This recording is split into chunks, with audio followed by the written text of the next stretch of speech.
I'm Dorothy. We're going to do a finance draw. Whoops. Click the right thing. Tap the right thing, I should say. It's tap, tap, tap. We're going to do a finance draw today. We're going to do 2 cards. This could be a message for you.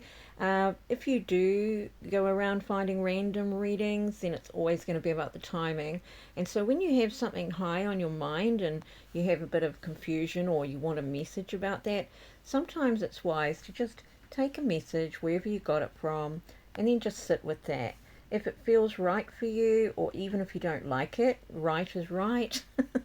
Even if you don't like it, allow yourself to absorb it.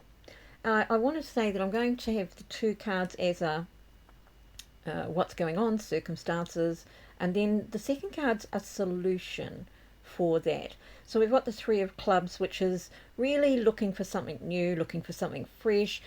This actually can be a stage where you're just at the border edge when it comes to your finances, and you might need to think twice about diving in. This is when you know you shouldn't, but you decide that, you know what, I want to have a bit of retail therapy. You know what, I see some horrible things these days, right? I saw a person very proudly saying, we decided to take the kids out, and when you see them, they're at a shopping centre shopping. I was like, that's not taking the kids out, that's teaching them how to be addicted to shopping.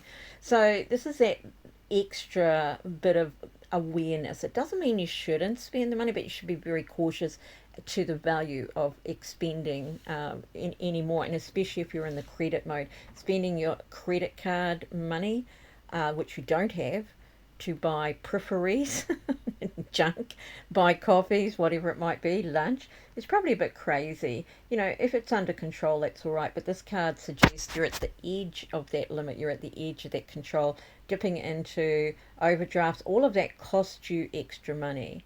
There is no such thing as free credit, there is no such thing as a free overdraft, there is just money.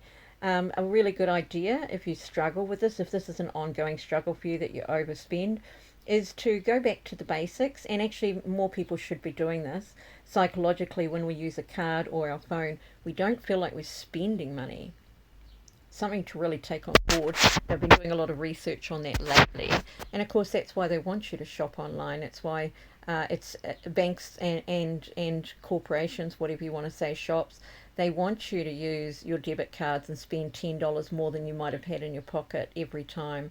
So think about that too, that maybe it's worthwhile, if you are struggling with that, and especially if you're young and already struggling with that, that you go to the bank and withdraw your spending money and leave your cards at home. Just do it. It's easy to say, well, I might break down and then I'll need my card. Well, actually, that's so remote on a day-to-day basis, but you could always leave the cards locked in the car when you're wandering around the shop, right? There's no reason for you not to do that.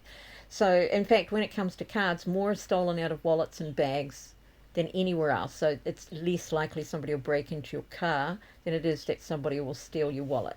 So this is where this card is at. If you're in business and you're thinking about your next step, this 3 of clubs suggests that you want to invest more. If you don't have a good foundation or a backing or a stable business, this mightn't be the best time to do it. It is a good time to plan it. And so this is where in business this emphasis changes a little bit, that instead of thinking about the next thing being overspending, it's the next thing being investment, and looking at if you were doing that personally and if it was a long-term thing. It's also an early card as a 3. Be aware that you don't want to invest in juvenile businesses or companies or corporations or things that are trialing. You don't want to take on board somebody's fresh new idea, because this is about building upon what you have already started. And so that's the next step, not necessarily a giant leap. That reminds me of, we had Death by Chocolate in New Zealand. Beautiful. She was busy. She had one venue and she had lines out the door.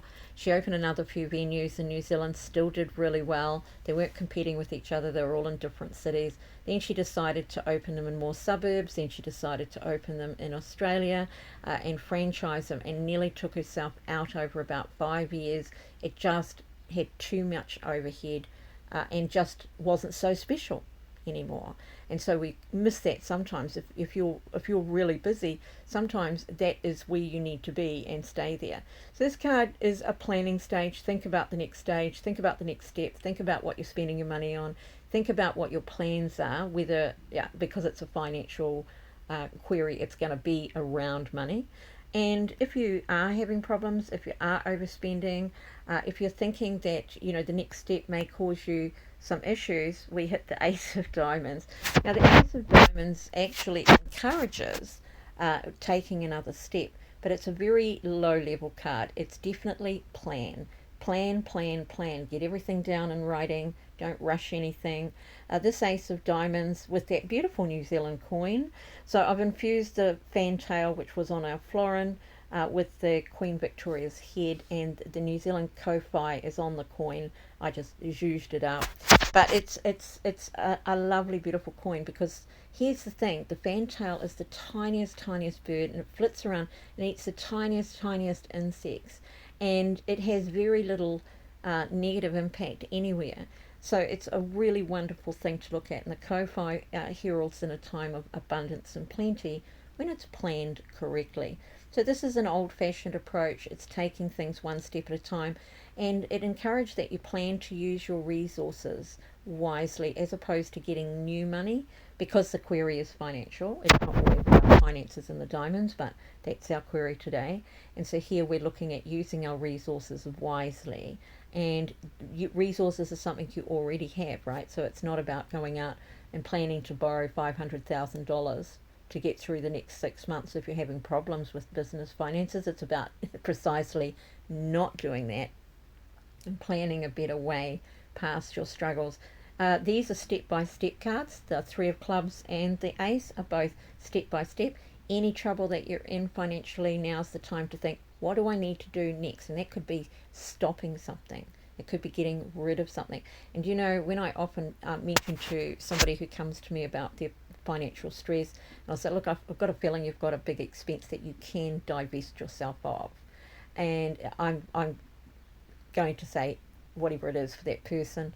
It could be that it's a loan, it could be a car that they're paying off, it could be an expense that they just don't need and they keep doing, it could even be a house that they should just get rid of because they can't afford it. And almost unilaterally I get resistance to the idea of letting something go that isn't working for you, and that's causing the stress and causing this problem. You can always get yourself back later, but mostly not letting something go is going to be about image. It's not going to be about anything else.